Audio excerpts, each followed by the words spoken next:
We're finally starting a new year after ending a really rough one. Congratulations! One byproduct of all this uncertainty is that a lot of people are looking for ways to turn over a new leaf, shake things up, and get on with their next chapter. Maybe you have too.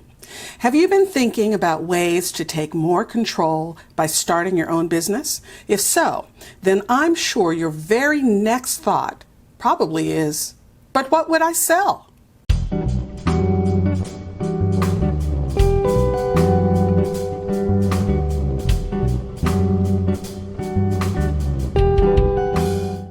Hi entrepreneurs, I'm Vicky Brown, and you're in the right place if you want to engage your team, boost your business, and grow your leadership muscle. So the good news is, if you're excellent at something, it's likely you can create a business around it. In fact, that's how most service businesses are born. The entrepreneur has an expertise in a particular area and turns that into providing that service for others. So the next question is, how?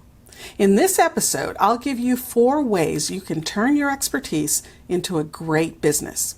Now, by the way, I'm not saying it'll be a piece of cake or that you'll have overnight success. It'll take commitment, patience, and grit, and you have to be willing to grow. What's that saying? If you want your business to grow by 20%, you have to grow by 30%. What I can tell you is the journey will be worth every minute. So let's dive in.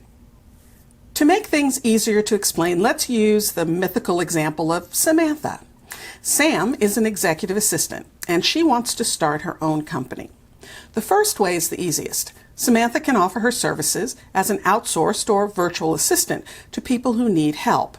She could manage their calls, appointments, and correspondence. Now, because she would be, hopefully, working for more than one client, depending on where she sets her fee, she might make more than working for one person full-time, and she would have more flexibility. On the downside, Sam's earning potential is going to be limited by the amount of time that she can give to servicing clients. And because this is a one-to-one service model, it's the most labor-intensive option for Sam. When she takes time off, she doesn't get paid. Sam can offset this a little bit by hiring people on her team to also provide service to the clients. But again, the model is still basically time for money, so it will always be limited by the amount of time someone has to spend on the account. The second way is really a byproduct of the first model, and that's the white label model.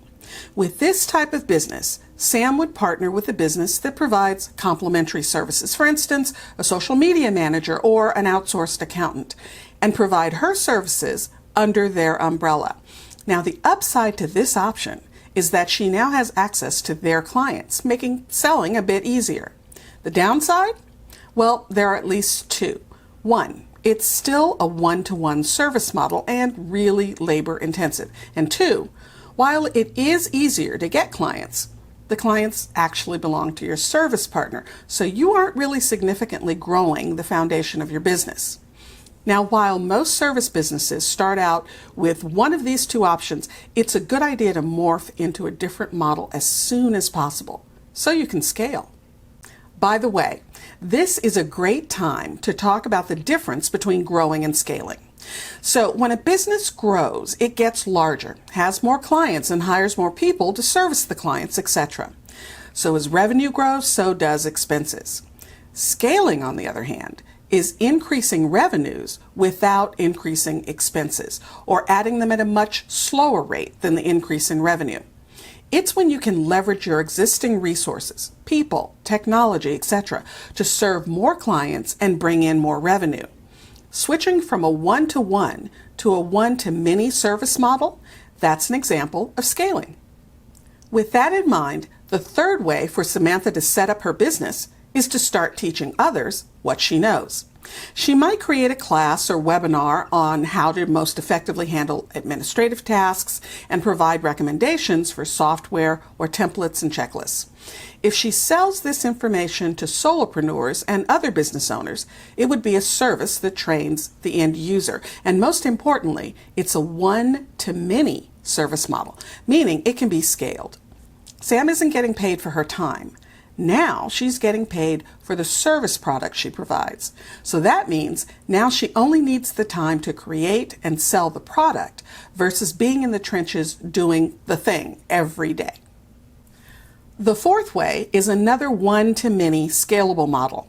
Instead of training end users, Sam could train other assistants on how to provide service to clients, again with classes, webinars, checklists, etc.